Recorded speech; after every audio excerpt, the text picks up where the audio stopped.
Pokemon, big or small, all of them, or well, most of them, are exceedingly powerful monsters. But what happens if you throw another powerful monster into the ring? Legendary Godzilla from the Monsterverse films versus the legendary Pokemon. Specifically, just a couple we'll be naming in this video, which are mostly the regional mascots of their respective regions. Pretty much we're going to be going into each respective region's Pokemon and comparing Godzilla to some of the strongest Pokemon in that region, and therefore justifying if he could solo that region, as obviously if he can be the strongest Pokemon in the region, he can just solo the rest of the region. It's pretty simple logic. I'm not going to go over every single legendary and mythical Pokemon for several reasons. One, there's just too many, and two, a lot of them just don't do that anything impressive.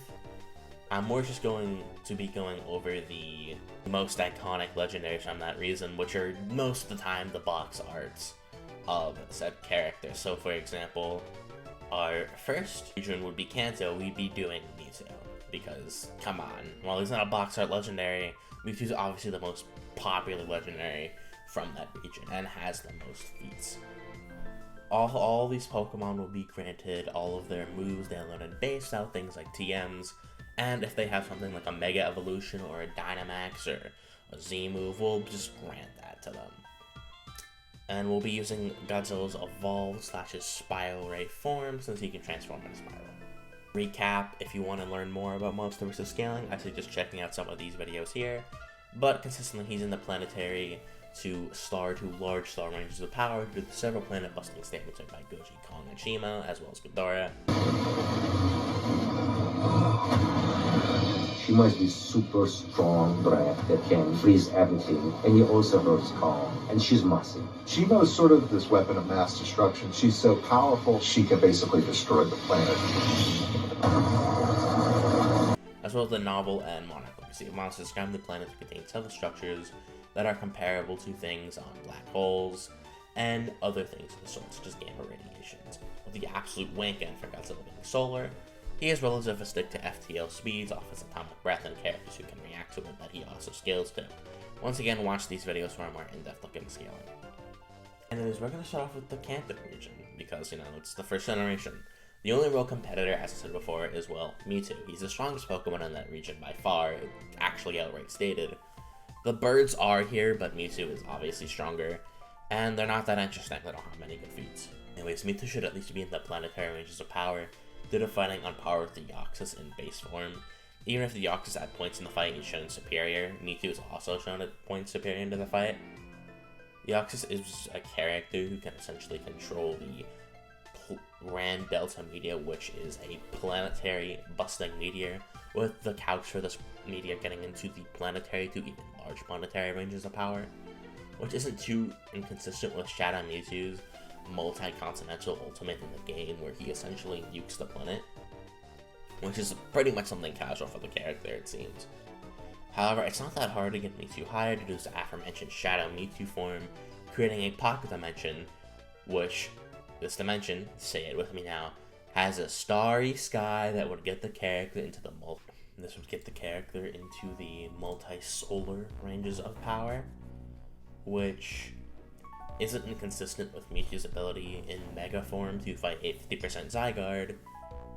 While Mewtwo is below the character, but he still scales, 50% Zygarde can trade hands with Ultra Necrozma, who absorbed all the light out of Ultra Space, which at least is a galaxy-level feat of power, with it arguably just being high universal outright, due to some statements saying that Ultra wormholes that are within Ultra Space contain countless worlds, making Ultra Space at least an infinite construct, and that means Necrozma will need infinite energy, or infinite light, and also be able to store infinite light within itself, to absorb all the light across this infinite plane of existence, which would, due to chain scaling, make Mewtwo high unique.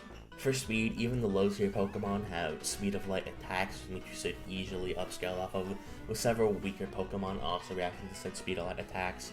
Even Deoxys, however, has an MFDL calc for when it was traveling the galaxy. Unova has similar calcs, who would be below Ultra Necrozma, also has MFDL speed calcs. And also, once again, argue infinite speed for these characters off of the fact that the light that Ultra Necrozma has would be traveling this infinite space and covered all of it. For hacks, Mewtwo has them in spades: BFR, some forms of psychic and mind attacks, space manipulation, attack reflection. Pretty much all the Pokemon in this video will be out hacking Godzilla, just to give you in general. Pokemon have so many hacks via their move, it's actually quite impressive, at least for these characters' use of power. As we just mentioned, Mewtwo would outscale even the Wink ends for the Monsterverse, going with Mewtwo's higher ends. Mewtwo, either way, is also just much faster and has way more hacks. Also smarter too, which doesn't look good for Godzilla. Godzilla does not beat Mewtwo. Let's move on to the Johto region, with Ho-Oh and Lugia being Godzilla's main challenge. They don't really have much, sadly, with the only real feat they have is Lugia's 40-day storm, which is capped at large island level, and can be upscaled off the legendary birds and beasts, but they don't do that much either. The non-legendaries they upscale don't really improve their scaling. Something I want to mention now is that I really only think these legendary Pokemon should be upscaling the characters they fight directly, not just, oh, they're legendary Pokemon, they should upscale off of everyone, da da da. Unless it's like explicitly stated or shown they do, then there's no reason to automatically assume the legendary Pokemon do, especially when we know these Pokemon have better feats and we've seen normal Pokemon contend with legendaries on several occasions, if not just at some points outright beat them. You can argue some of these Pokemon are the exception, but it's happened consistently to a point where if a normal Pokemon has better feats than a legendary Pokemon, it's not that unprecedented. You said they are above a legendary Pokemon. For example, Alon's Mega Charizard X is definitely above Lugia. I mean, bro was boxing with like Primal Groundon and Kyogre and like taking hits from them, and then boxed up a fucking 50% Zygarde. I don't want to hear it. But besides that little rant, Lugia does not have much in this, and neither does Ho-Oh. Godzilla would win this one, and he would be faster too, as the only thing Ho-Oh and Lugia really should be upscaling off of is the basic Pokemon speed of light stuff, when they're obviously massively weaker than Godzilla, to the point where Godzilla should just be one-shotting them if anything. Next is a Groudon, Kyogre, and Rayquaza, starting with the former two, since they essentially either A, do the same shit with each other, or B, to scale to each other because they're equals, with Rayquaza obviously being the stronger of the three. Groudon for a baseline should be multi-continental off his ability to raise the continents, a multi-continental feat, with Kyogre having a similar feat of flooding the earth. Fitting that both have essentially the same base feats. Groudon and Kyogre as a team were also implied to be able to stop the same large planetary Delta Meteor from before, however, this is both of their powers combined. However, I think it's still fair to scale them to this feat, as even dividing the feat in half and still get it into the similar ranges of power. Well, you can maybe argue them higher. Groudon, for example, Groudon at one hit does get a hit on Mega Rayquaza and knocks him down, but I feel this is an outlier, as the same scene at the end shows Mega Rayquaza with a Dragon Ascent, one-shotting the two at once, and then right after tanks Kyogre's Origin Pulse, with Primal Groudon's Precipice Blades and Kyogre's Origin Pulse should be equal in power. We also know they both need to use both of their powers to destroy the planetary meteor, which not only could Rayquaza one-shot this meteor, as we'll get into later, and he is far higher into these ends. We also know that even a base Rayquaza can just beat up a Primal Groudon and Kyogre in a 2v1 before. So I feel like it is very inconsistent to say that Primal Groudon and Kyogre automatically upscale off of Rayquaza's higher ends, which we're going to get into in a minute. So, well, let's talk about Rayquaza before we say who wins. Rayquaza would scale to the same level as Mewtwo, actually, if not higher, due to Rayquaza being consistently portrayed as massively above the Deoxys, who, as mentioned before, could overwhelm Mewtwo at points in their fight, and likely would scale to a Mega Mewtwo as well. If base Rayquaza, base Mewtwo, then Mega Rayquaza would also be above a Mega Mewtwo, just off of pure logic. Both are getting the same amount of energy. Think about it like this. Mewtwo is 500, Rayquaza is 600. Multiplying both by 2 still makes Rayquaza stronger. Granting Rayquaza Mewtwo's Galaxy to high universal scaling, as we mentioned before, as well as the Deoxys and Ultra Necrozma's MFDL scaling, if not arguably infinite speed. Overall, while I can see Godzilla beating Groudon and Kyogre in a 1v1 individually, with some struggle, of course. Grana and Kyogre are likely more hacks busted than Godzilla, while Godzilla is just the outright stronger in terms of attack potency and durability. Rayquaza's getting to fucking beat Godzilla's ass, just like how Mewtwo was. A lot faster, a lot stronger, and a lot more hacks busted.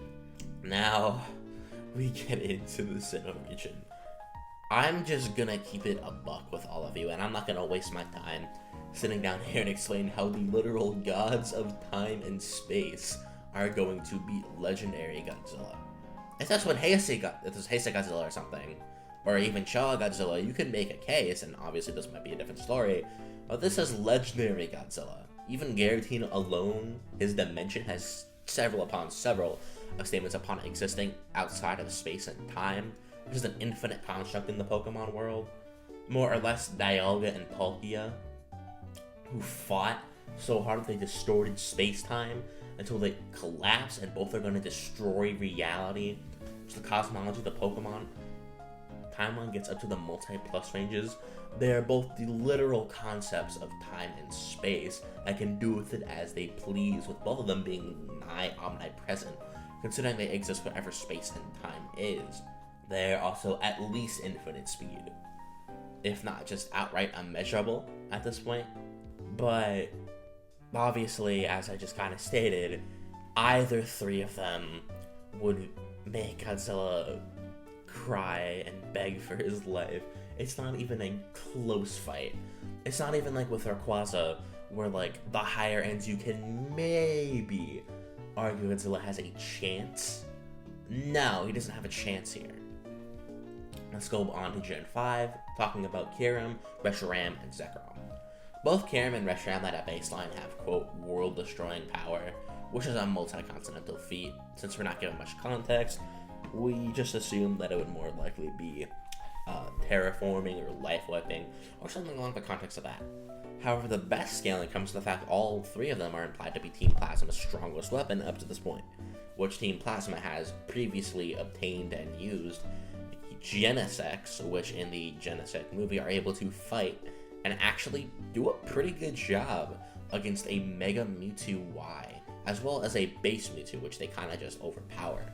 So once again, all three of these guys were just upscaled off of the previously established Galaxy to high universal tier scaling for these three Pokemon, as well as the MFDL to infinite speed metas. Once again, another dub for Pokemon. Gen 6's Yveltal, Xerneas, and Zygarde, and Gen 7's Necrozma, Luna, and Solgaleo will be lumped in here since I kind of already talked about the chain scaling. I already talked about Necrozma and Zygarde scaling pretty much, so we already kind of know how they would beat Godzilla, with even 100% Zygarde not making the situation any better for his ass. We also know that it's implied by the manga for Xerneas and Yveltal that and they are equals to a 50% Zygarde, and there's no reason they shouldn't scale up to him. With Solgaleo and Lunala also finding a similar logic to a lesser degree, as Necrozma seem to require their power to get to this Ultra Necrozma state, so they would kind of subscale. So all 6 of these Pokemon would be beating Godzilla. Moving on to Gen 8, Artarnis is a character that when I created the Darkest Day would be producing at best large island levels or even multi-continental levels of energies, which is backed up by Zamazenta having statements of busting mountains, and Zacian having statements of cutting the ocean. Artarnis and the two dogs have both statements of being the most powerful Pokemon in the Galar region. Can Zamazenta pick up Zacian's sword and put it in its own mouth? そしたら最強ですよね。すごいな。Which doesn't really help them in any significant way in terms of scaling, since not many Pokemon in the Galar region are impressive. The only really thing you can argue is that they would upscale off of Urshifu, who could one-shot Regice, who Regice is a Pokemon who could, with the help of the other Regis, could limit the power of Groudon and Kyogre to a degree. However, considering A, Urshifu came out after these statements were made, and B, the scaling itself is kind of weird because Regice is essentially like 1/3 of the power needed to somewhat contain 1/2 of the power to destroy a planetary meteor, So either way, I really only think Eternatus, Zacian, and Zamazenta only have multi-continental levels of power, same with the doggos, meaning once again they would lose pretty badly to Godzilla. And they don't really have any impressive speed metas either, just kind of upscaling off of the basic stuff. I haven't played Gen 9, so correct me if I'm wrong, but the strongest thing I could find about Karadion and his duo are that they can, quote, split the land in half and turn the land in ash. Assuming that's the whole region, I don't have a specific calc for this, but I think we can both agree that it wouldn't get anywhere into the planetary to star ranges of power. But once again, I haven't really played these games. This is the only Pokemon games I haven't played. Can't really find much actual scans and power on. So if there's like some hidden feat where one of these guys like beats the shit out of Mewtwo or something, then please feel free to correct me. So overall, what happens? Godzilla does have fair matchups against a couple of these legendary mons, but it seems a lot of these legendary mons are just overall superior to Godzilla overall, which isn't a bad thing. Pokemon is a Nintendo property, and Nintendo properties for some reason have some whack-ass scaling. I mean, we have Kirby out here, who is a pink puffball, beating up, like, high universal gods on the daily. That's some crazy shit. If not higher, actually. Don't even get me started on Mario. But I guess that shows even the cute Pokemon, or I guess even the cute guys in fiction, may be more powerful than you think, and may be more powerful than some of the badass action heroes, or kaiju in this case, that are not as powerful, which is kind of crazy to think about. Think about that for a second. Pikachu can beat Godzilla. How are we feeling about this, guys? Anyways, I hope you enjoyed the video. Feel free to like, subscribe, and leave a comment if you enjoyed the video or have any contention with the points made. Peace.